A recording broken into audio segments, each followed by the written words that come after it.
नमो भगवते वासुदेवाय। नमो भगवते वासुदेवाय। नमो भगवते वासुदेवाय। Shrimad Bhagavatam 7th canto, chapter 15. श्रद्धयोगेर्दक्षमाणम् दृष्ट्वा भूतानि बिभ्यति ये समाकरुणो हन्यात् अतज्ज्ञो ह्यसूत्रध्रुवम् योगेर्दक्षमाणम् दृष्ट्वा भूतानि बिभ्यति ये समाकरुणो हन्यात् अतज्ज्ञो सूत्रध्रुवम श्लोकर अनुवाद आत्मनि कहते जे ये प्रकार व्यक्ति जे कि बड़ क्रूर भाव पशुमान को हत्या करती ये प्रकार पशुवत यज्ञ करती से व्यक्ति को देखी पशुगण भावती जे यही क्रूर व्यक्ति यहाँ ये प्रकार पुरुष यज्ञ करुँच से यज्ञ प्रकृत उद्देश्य प्रति अज्ञ अटंती एवं केवल आम मान को अन्य मान को हत्या करी संतोष पाती श्योरली किलस निश्चित भाव में आमको हत्या कर दृष्ट्वा भूतानि बिभ्यति एष मा करुण हन्यात् यज्ञो ह्यसु तृप् ध्रुवं जैसे महाराज को श्री नारद मुनि कहते पशु हत्या संबंध यज्ञ पशुवत जो कथा प्रचलन अच्छी से विषय आम काली कही श्रीमन महाप्रभु काजी सहित जो वार्तालाप करते ये संबंध कथबार्ता होती वेद जहाँ यज्ञ पशुबद्ध कथा अच्छी ताहा प्रकृत पशु को हत्या करा जाए ना पशु किसी क्षति हुए ना वेदज्ञ पंडित माने वेद मंत्र सठिक भाव रे उच्चारण करी निर्भुल भाव रे उच्चारण करी वेद मंत्र परीक्षा दियंती तद्वारा जरगव गोरु बा पशु वृद्ध गोरु बा पशु जे कष्ट पाउ थाए वार्धक्य जोगु ता प्रति से माने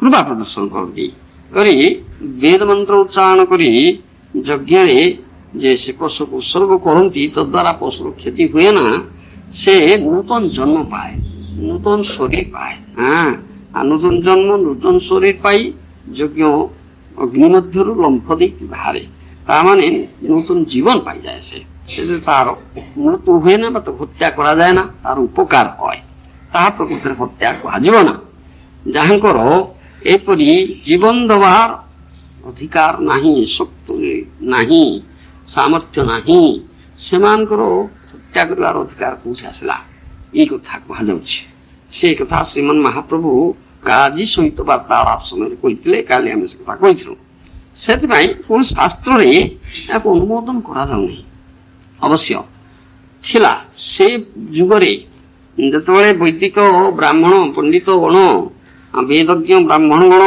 आंगर ये शक्ति थिला समान वेद मंत्र उच्चारण करी जीवन दान करें से पशुमेध यज्ञ कथा थिला क्षति हुए ना किंतु कली जुगे ये ब्राह्मण नहांती ब्राह्मण शक्ति नाही कलु सर्वे शूद्र संभव कली सब शूद्र सब ब्राह्मण नहांती से सब यज्ञ पशुपथ यज्ञ निषेध कराई कलु पंच विवर्जिता कली जुगे 5 कथा निषेध कराई अश्वमेधम गवालंबम कलपैतृ संन्यासम कलपैतृगम देवरेण पुत्र प्रति कलौ पंच विवर्जिता ये कथा आम गाली कही कली जुगे 5टी कथा निषेध कराई कली जुगे एकमात्र हरे नाम यज्ञ एकमात्र नाम यज्ञ प्रचलित अन्य यज्ञ कली जुगे प्रचलित नाही ये कथा शास्त्र श्री महाजन माने कहते एवं कथा काली आम कही तेरे एठारे मध्य श्री नारद मुनि महाजन सूत्रे प्रामाणिक महाजन सूत्रे साधु महाजन आचार्य सूत्रे कथा श्रीमद् भागवत ଯେଉଁମାନେ କ୍ରୂର ବ୍ୟକ୍ତି ସେମାନେ ପଶୁ ହତ୍ୟା କରିକି ଆନନ୍ଦ ପାଆନ୍ତି। ପଶୁମାନେ ଭାବୁଛନ୍ତି ଯେ ଏ ବ୍ୟକ୍ତି ଯଜ୍ଞର ପ୍ରକୃତ ଉଦ୍ଦେଶ୍ୟ କଣ ତା ଜାଣିନାହିଁ। ଯଜ୍ଞ ହଉଛି ଯଜ୍ଞ ପୁରୁଷ ଭଗବାନ ବିଷ୍ଣୁ ବା କୃଷ୍ଣଙ୍କର ପୃଥିବୀଧାମ, ତାହା ହଉଛି ଯଜ୍ଞ। ଯଜ୍ଞର ଉଦ୍ଦେଶ୍ୟ ସେଇଟା, ଯଜ୍ଞର ଉଦ୍ଦେଶ୍ୟ ନୁହେଁ ଅନ୍ୟ କିଛି। ଭଗବାନ ବିଷ୍ଣୁ ଯଜ୍ଞ ପୁରୁଷ, ଭଗବାନ ବିଷ୍ଣୁ କୃଷ୍ଣଙ୍କର ପୃଥିବୀଧାମ।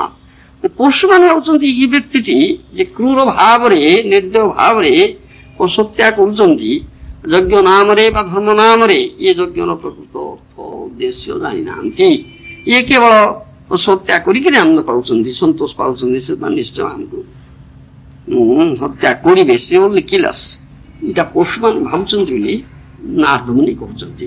କାଲି ବି ଆମେମାନେ କହିଥିଲେ ଯେ ଶ୍ରୀମଦ୍ ଭାଗବତ ଏକାଦଶ ସ୍କନ୍ଧରୁ ଉଦ୍ଧାର କରି କହିଥିଲେ, ଯେଉଁମାନେ ଏ ପ୍ରକାର ନିର୍ଦୟ ଭାବରେ ଆଉ ମୂର୍ଖାମି କରି ଭ୍ରାନ୍ତି ଯୋଗୁଁ ଏପରି ପଶୁ ହତ୍ୟା କରନ୍ତି ବା ତାଙ୍କର ମାଂସ ଖାଆନ୍ତି, ତାହେଲେ ପରଜନ୍ମରେ ସେ ପଶୁମାନେ ଦ୍ୱାରା ବା ସେ ମଧ୍ୟ ଏ ପ୍ରକାର ଭାବରେ ବଧ ହେବେ। ଏ ସୁସିଦ୍ଧ କଥା, ଏ ଶାସ୍ତ୍ର ପ୍ରମାଣ ମହାତ୍ମା କହୁଛନ୍ତି। ଆଉ ଭଳି ପ୍ରମାଣ ଅଛି।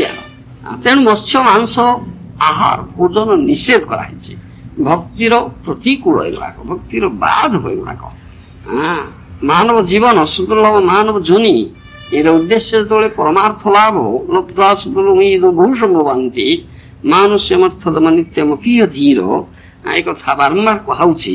ସୁଦୁର୍ଲଭ ମାନବ ଯୋନି ସୁଦୁର୍ଲଭ, ଆଉ କେତେ ଲକ୍ଷ ଲକ୍ଷ ଯୋନିରେ ଭ୍ରମଣ କଲା ପରେ ମାନବ ଯୋନି ମିଳୁଛି। ତାର ଉଦ୍ଦେଶ୍ୟଟା କି ନା ପରମାର୍ଥ ଲାଭ। ଅନିତ୍ୟ କିନ୍ତୁ ଏଇଟା, ଆଜି ଅଛି କାଲି ନଷ୍ଟ ହେଇଯିବ, ସବୁଦିନ ରହିବ ନା। ଯୋଉ ସ୍ୱଳ୍ପ କାଳ ପାଇଁ ସୁଯୋଗ ମିଳିଛି, ବିବେକୀ ବ୍ୟକ୍ତି, ବୁଦ୍ଧିମାନ ବ୍ୟକ୍ତି, ପ୍ରାଜ୍ଞ ବ୍ୟକ୍ତି ଯେ ସେ ସୁଯୋଗଟା ନବ। ଅର୍ଥାତ୍ ପରମାର୍ଥ ଲାଭ ପାଇଁ ଯେ ସୁଯୋଗ ମିଳିଛି ସେ ସୁଯୋଗଟା ସେ ନବ। ଯେ ମୂର୍ଖ ସେ ସୁଯୋଗ ନିଏ ନା, ସେ ତାର ଜନ୍ମଟାକୁ ଅଧପାତେ ଯାଏ, ଯାହା କୁହନ୍ତି ଜନ୍ମଟାକୁ ଅପବ୍ୟବହାର, ସୁଯୋଗଟାର ଅପବ୍ୟବହାର କରିକିରି ନିଜ ଯୋନି ନର୍କକୁ ଗମନ କରି ନିଜ ଯୋନି ପାଏ, କେତେ ଦୁଃଖ ପାଏ। ସେଥିପାଇଁ ପ୍ରାଜ୍ଞ ବ୍ୟକ୍ତି, ବିଜ୍ଞ ବ୍ୟକ୍ତି ଯେଉଁମାନେ, ବୁଦ୍ଧିମାନ ବ୍ୟକ୍ତି ଯେଉଁମାନେ, ସେମାନେ କଥା ବୁଝିବା ଉଚିତ। ଜୀବନର ଉଦ୍ଦେଶ୍ୟ କି, ମାନବ ଜୀବନର ଉଦ୍ଦେଶ୍ୟ କି, ଯୋଉ ପରମାର୍ଥ ଲାଭ, ସେଥିପାଇଁ ପ୍ରଯତ୍ନ କର। ଆଉ ତୁମର ଇନ୍ଦ୍ର ପ୍ରୀତି ବା ବିଶ୍ୱ ଭୋଗ ପାଇଁ ପ୍ରଯତ୍ନ କର ନା, ଏ ବାରମ୍ବାର କୁହାଯାଇଛି। ବିଶେଷ କରି ଆନିମାଲ ସାକ୍ରିଫାଇସ୍ ବା ପଶୁ ହତ୍ୟା ଯଜ୍ଞ ବା ଖାଦ୍ୟ ନାମରେ ପଶୁକୁ ମାରିବା, ଆଜିକାଲି ଯାହା କୁହାଯାଉଛି ଆମର ପରମାଦେବ କହିଲେ ସ୍ଲାଟର ହାଉସ୍, କୌଣସି ଖାନା ପ୍ରଚୁର ପରିମାଣରେ ଖୋଲା ହଉଛି। ଯେଉଁମାନେ ଶାସକ ରହିଲେ ଆଉ ଶାସନ କରିବା ପାଇଁ ସେମାନେ ଅଜ୍ଞ ମୂର୍ଖ, ସେମାନେ ମଧ୍ୟ ଏ କଥା ଜାଣୁନାହାନ୍ତି। ସେମାନେ ଲାଇସେନ୍ସ ଦେଇ ଦଉଛନ୍ତି, ଆଦେଶ ଅନୁମତି ଦେଇ ଦଉଛନ୍ତି। କଂସେଇ ସବୁ ଅଛନ୍ତି, ସେମାନେ କଂସେଇ ଖାନା ଖୋଲି ଏ ଅବାଧ ଭାବରେ ଏ ପଶୁମାନ ହତ୍ୟା କରୁଛନ୍ତି। ଏତଦ୍ୱାରା ଯେ କେଡ଼େ ଗୋଟେ ପାପ ସେମାନେ କରୁଛନ୍ତି, କେବଳ ନିଜର ଯେ କ୍ଷତି କରୁଛନ୍ତି ତାହା ନୁହେଁ, ସମସ୍ତଙ୍କର କ୍ଷତି କରୁଛନ୍ତି। ଆମର ଦିଆ ଅଛି ଯେ ହତ୍ୟା କଲା ପଶୁକୁ ସେ ତ ପାପୀ ନିଶ୍ଚିତ ଭାବରେ, ଏବଂ ଯେ ଆଦେଶ ଦିଏ 6 ଜଣଙ୍କର କଥା ଅଛି ଆମର, ଯେ ଆଦେଶ ଦିଏ ଯେ ପାଳିଥାଏ ହତ୍ୟା କରିବା ଉଦ୍ଦେଶ୍ୟରେ, ଏବଂ ଯେ ଦେଖେ ଯେ ହତ୍ୟା କରିବା ସମୟରେ ଧରେ ପଶୁକୁ ଯେ ମାଂସ ବିକ୍ରି କରୁଛି ଏବଂ ମାଂସ ରାନ୍ଧୁଛି, ଯେ ପାକ କରୁଛି ଆଉ ପରିବେଷଣ କରୁଛି, ଖାଉଛି, ସମସ୍ତେ ପାପ ଭାଗୀ। ଏ ସମସ୍ତେ ପାପ ଭାଗୀ ବୋଲି କୁହାଯାଉଛି। 6 ଜଣ ପ୍ରକାର ପାପ ଭାଗୀ ହଉଛନ୍ତି। ତେଣୁ ଏଥିରୁ ଯେ ମୁକ୍ତି ମିଳିଯିବ ତାହା ନୁହେଁ, ଭୟଙ୍କର ପାପୀ। ଏଥିପାଇଁ ଯେ ପ୍ରଚୁର ଜମଦଣ୍ଡ ଭୋଗ କରିବା ପାଇଁ ପଡେ, କଠିନ ଜମଦଣ୍ଡ ଭୋଗ କରିବା ପାଇଁ ପଡେ। ହଜାର ବର୍ଷ ଧରି ନରକରେ ଦଣ୍ଡ ଭୋଗ କରିବା ପାଇଁ ପଡେ। ଆଉ ସେ ପଶୁମାନେ ମଧ୍ୟ ପରଜନ୍ମରେ ତାକୁ ହତ୍ୟା କରନ୍ତି। ଏ କଥା ଅଛି ଆମର ସବୁ। ସେଥିପାଇଁ ଶାସ୍ତ୍ରରେ तस्मा शास्त्र प्रमाण कार्य कार्य व्यवस्थित ये कथा श्रीमद भगवत गीतार कहुई शास्त्र प्रमाण वैदिक शास्त्र से आम कहते शास्त्र कहले कौन बुझा जाए ये वैदिक शास्त्र ये सब प्रमाण दि जाऊँगी साधु महाजन जो माने शास्त्रज्ञ जो माने शास्त्र तत्व जानते से ये कथा कहते कौन सी धर्म शास्त्र कौन सी धर्म प्रकृत पक्ष धर्म तत्व जो मैंने जानते से अनुमोदन करा ग्रहण कर आमर परमाराध्य गुरुदेव श्री श्रीमदेशी भक्ति वेदांत स्वामी रूपाजी महाराज भाष्य बड़ दुख प्रकाश करी कथा कहते कौन सी धर्म गुड़ाक ना से जो मुसलमान मॉडर्न धर्म अच्छी से धर्म कथा ना प्रकृत पक्षे से कथा श्रीमन महाप्रभु वार्तालाप जो कार्य सहित से कथा परिष्कार भाव कहते केवल एम ज्ञान नहीं एमाने तत्व जापर ना मूर्खामी भ्रम ये जो ये प्रकार कहते तद्वारा से जे कि अकथनीय पाप कर क्रूर से जापर ना अर्थात परिणति जे कि भयंकर से जापर ना से जो माने समस्त जीव जगतर मंगल चिंता कर सर्वभूतान भगवान कृष्ण ही कहले से एकमात्र मंगलाकांक्षी बंधु तेणु भगवान को जो माने प्रिय भक्त से वैष्णव जो माने सर्वभूत हितेरता सर्वभूत हितेरता समस्त जीव जगतर मंगल करती से अमंगल कथा कि ना से हृदय विगलित हुए ये सब देखी जमी जीशु कृष्ण कथा ये श्री प्रभुपाद महाराज भाष्य उल्लेख करकृष्ण जो 12 वर्ष बयस थे से पशुत्या देखिकी किपरि व्यथित होते से धर्म जे ग्रहण कर क्रिश्चियनिटी जो ख्रीष्ट धर्म से प्रवर्तन कले से ख्रीष्ट धर्म से देले 10 कमांडमेंट्स देले गोटे commandment thou shall not kill हत्या करवा उचित नुहे ये कथा दि जाउछे कौन से धर्म विशेष करी सनातन धर्म परम धर्म आम जे ये जो आत्म धर्म वैष्णव धर्म इतने तो जीव दया नाम रुचि सर्वधर्म सार जीव दया नाम रुचि सर्वधर्म सार जीव मात्र ही भगवान अंश विशेष भगवान जीवलोके जीवभूत सनातन एक कथा गीतारे भगवान कृष्ण कहले सनातन भाव रे शाश्वत भाव रे जीव मोर अंश विशेष चिन्मय सच्चिदानंदमय तेणु नित्य शाश्वत भगवान ईश्वर परम कृष्ण सच्चिदानंद विग्रह अनादिरादि गोविंद सर्व कारण कारण से परमेश्वर से गोविंद से कृष्ण सच्चित आनंदमय तेणु जीव से अनुसार सच्चिदानंदमय भगवान अंश से भगवान हूँ एकमात्र प्रीतिर वस्तु तेणु जे भल पाई पार सी तो वस्तु जीव मात्र प्रति भल पाइब क्रूरता निर्दयता किपरि प्रकाश पाइब ये तत्व जो मान जानवे से कदापि कथा करें ना से अतत्वज्ञ जो मैंने तत्व जाना ना मूर्ख से क्रूरता अवलंबन कर आनंद ही पाँच कि प्रकार आनंद मृगारी व्याध कथा आम से कहते नारद मुनि महाजन सूत्र जे कथा कहते से मृगारी व्याध को परिवर्तन करदे देखी पशुत्या से आनंद पाला अधा मरा कर छटपट हेले से आनंद पाला कि प्रकार आनंद तुम्हें पाच तुम्हें जे यार परिणति जे कौन हम केते केते केते जन्म धरिक तुम्हें जे ये प्रकार कष्ट पाइब या तुम जानी ना तुम कह साधु कथा साधुर कथा साधुर कृपा हो जाइए साधुर कृपा तेणु से गंभीरता सहकार ग्रहण कला ସାଧୁ ବିନୟ କରିକିରି ତାଙ୍କର ପଦାର ବିନ୍ଦରେ ପତ୍ତ ହେଇକିରି କ୍ଷମା ଭିକ୍ଷା କଳାଇ ମତେ ଉପଦେଶ ଦିଅନ୍ତୁ, ମୁଁ କିପରି ଉଦ୍ଧାର ପାଇବି। ସେଠୁ ତାର ଆନୁଗତ୍ୟ ଦେଖି ଆଉ ନାରଦ ମୁନି କୃପା କଲେ, କହିଲା ହଁ ଉପାୟ ଅଛି, ତୁମେ ଯଦି ମୋ କଥା ମାନିବ ତୁମକୁ କହିବା, ମୋ କଥା ମାନିଲେ ନ ମାନିଲେ କାହିଁ କହିବା, ବରଂ ଖାଲି କହିବାକୁ ଆସିଛି ତୁମେ ମାରୁଛ ମାରିଦିଅ ପରିଷ୍କାର, ଚରପଟ କାହିଁ କରୁଛ, ଏ କ୍ରୂରତା କାହିଁକି। ସେ କହିଲା ନା ଆପଣ ଯାହା କହିବେ ମାନିବାଇ। ତେଣୁ ନାରଦ ମୁନି କହିଲେ ପୁରାପୁରି ବନ୍ଦ କର, ଧନୁ ଭାଙ୍ଗିକି ଫୋପାଡ଼ି ଦିଅ, ଯାହା ଏ ପ୍ରକାର କରିକି ରୋଜଗାର କରିଛ ସେ ସବ ଦାନ କରିଦିଅ, ଯା ସବ ଦାନ କର, ବ୍ରାହ୍ମଣ ବୈଷ୍ଣବ ମାନଙ୍କୁ ଦାନ କରିଦିଅ।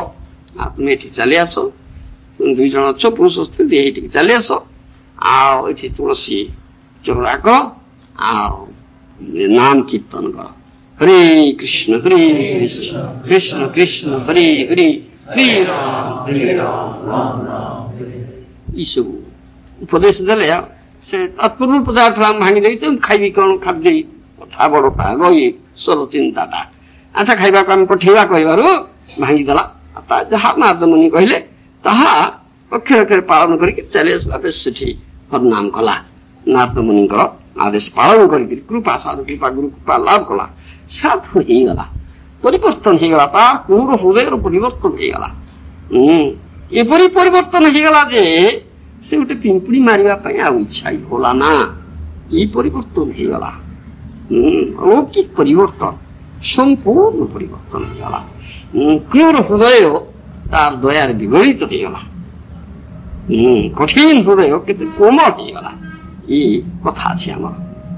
ପରେ ଯେତେବେଳେ ନାରଦ ମୁନି ତାଙ୍କର ବନ୍ଧୁ ପର୍ବତ ମୁନିଙ୍କୁ ସାଙ୍ଗରେ ନେଇକିରି ଆସିଥିଲେ, ଯିବା ଜଣେ ଶିଷ୍ୟ ଅଛି ଦେଖିବ ବୋଲି, ଦୂରରୁ ଦେଖିଲା ଗୁରୁଦେବ ଆସୁଛନ୍ତି, ଆଉ ସେ ସବୁଠୁ ଗୁରୁଦେବଙ୍କୁ ଦଣ୍ଡବତ କରିବା ପାଇଁ ବାହାରୁছে, ଦେଖିଲା ପିମ୍ପୁଡି ସବୁ ମଳା ମଳା ହେଇକିରି ଉଠିଛନ୍ତି, କେପରି ଦଣ୍ଡବତ କରିବ, ଆଉ ପଡିଗଲେ ପିମ୍ପୁଡି ମରିଯିବେ, ସେଥିପାଇଁ ସେ ହୋ ହା କରିକିରି ପିମ୍ପୁଡି ତୋଳିବାକୁ ଚେଷ୍ଟା କରୁଛି।